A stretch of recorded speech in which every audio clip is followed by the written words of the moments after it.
As a young queer female person of colour, do you feel like you're treated differently to other politicians, by the public, and by your colleagues as well? I think actually, interestingly, by the public, by my constituents, no. With people in Parliament, it has been a bit of a baptism of fire. So I was 23 when I was elected, and I think for a lot of people, being all of the things that you mentioned and being a socialist as well was unsettling to them. They didn't like that.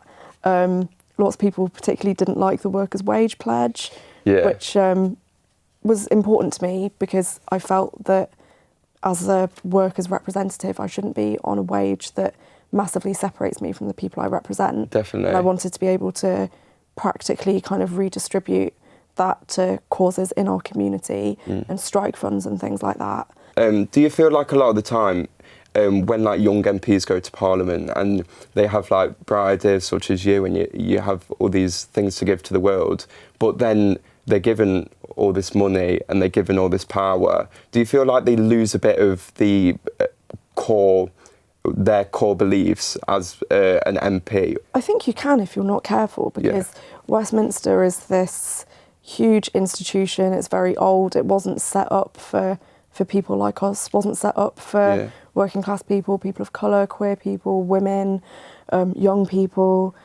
And I think it's easy to sort of be taken in by all of the pomp and splendour of the place.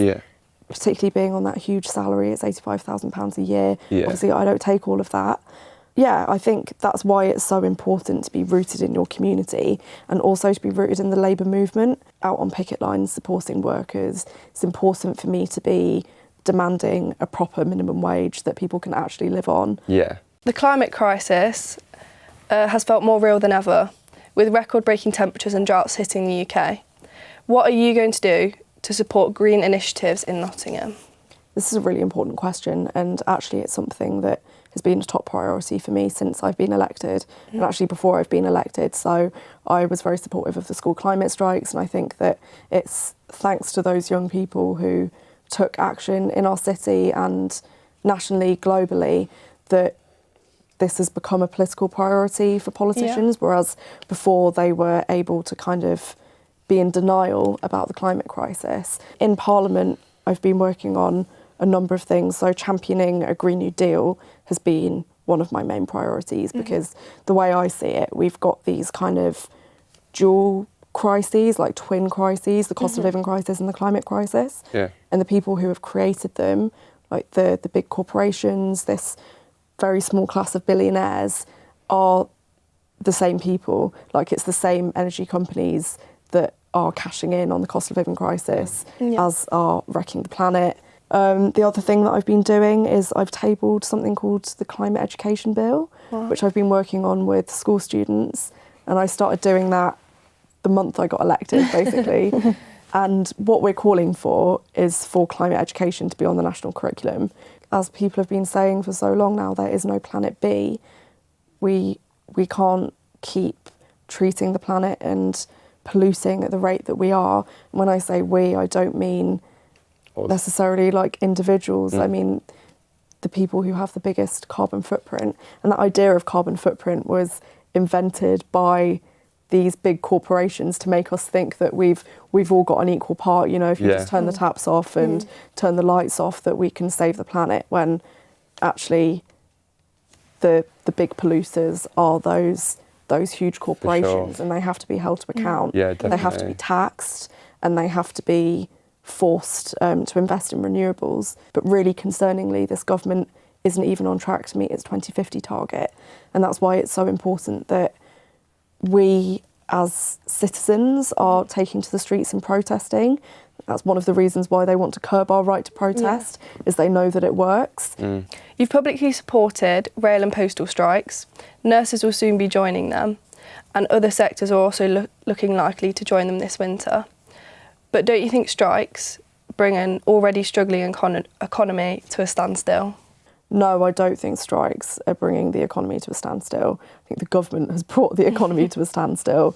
The problem is that inflation is rising, which means that the cost of food, the cost of bills, rents are all going up, but wages aren't rising with them. So wages haven't increased in real terms since 2008.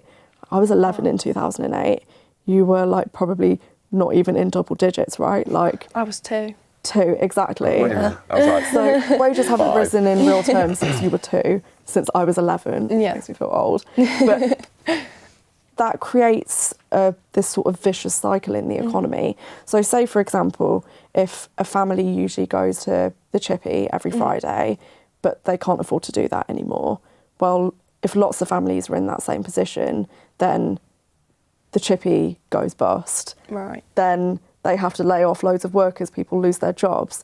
If the chippy goes bust, then their suppliers for fish and chips also go bust. Then more people are unemployed. And then that's the kind of Just a vicious cycle, cycle that we're talking about. So what people are going on strike for is for proper wages to stop that from happening, so people have more money to spend in the economy. It's very much a last resort going on strike. It's not something that any worker wants to do because they don't get paid if they're striking. Yeah.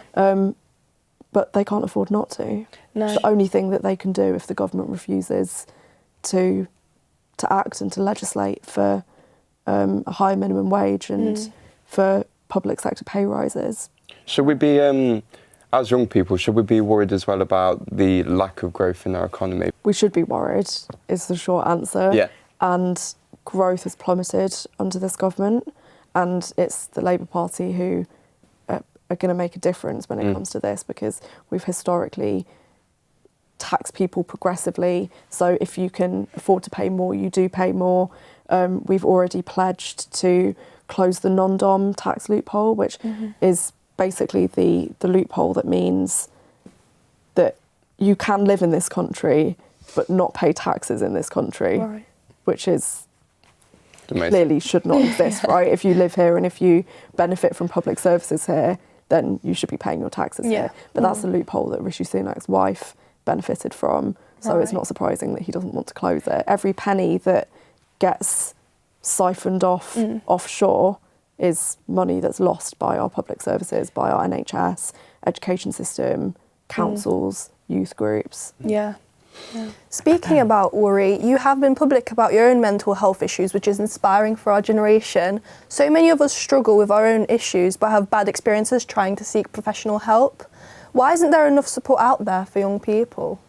Yeah, this is really important, and I think all of us have either experienced mental ill health ourselves or have friends and family who have, and who have struggled to get help or struggle to get help in a timely way.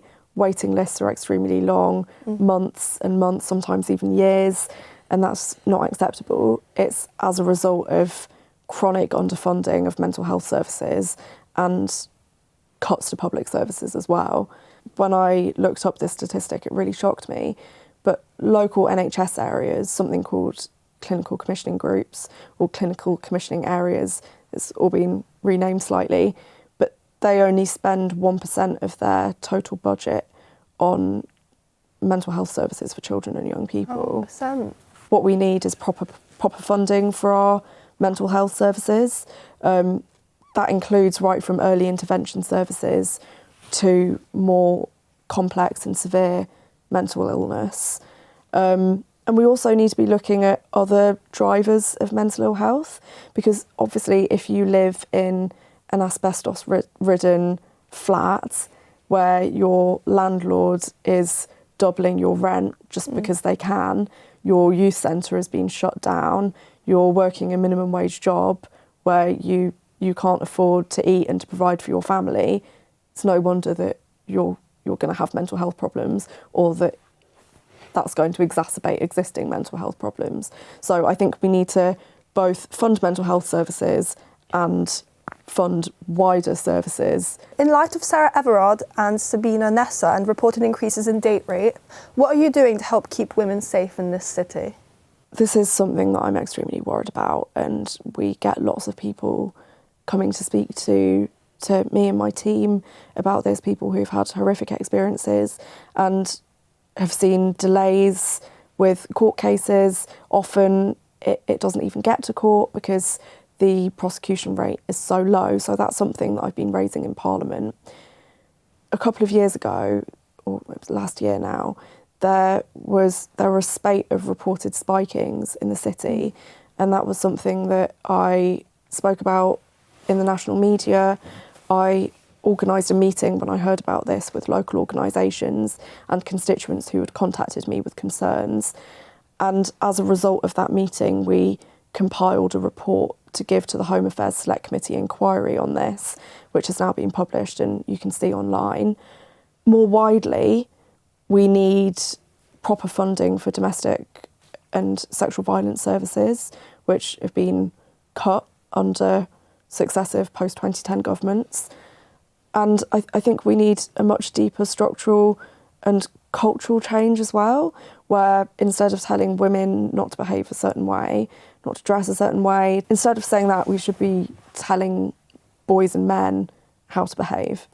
And finally, just to wrap up everything, I think sometimes, especially after COVID, and I don't really want to mention it because it gets mentioned enough, but after all these things has happened, I think sometimes people find it hard to have the motivation to go and do things, especially as young people. Do you have any advice for people that are so intelligent and so full of ideas when they're young, but they don't feel like they have like a voice yet? I think we're often told, aren't we, as young people, that we're too young to be involved in politics, that our voice doesn't matter, that we don't know what we're talking about because we're too young, we don't have life experience. And actually, I think the opposite is true. We do have life experience. We've got a lot of experiences in terms of how we view the world, our experience in climate activism, but also the experiences that we've lived through, like this insecurity that our lives have been defined by, like insecure housing, insecure job market, having to pay through the roof just to go to university. And those are all really valuable contributions. So people should never accept being told that they don't know what they're talking about or they're too young, because we're not. We can make a change, and a lot of the changes that have been made by young people, whether it's the climate strikes, whether it's A-level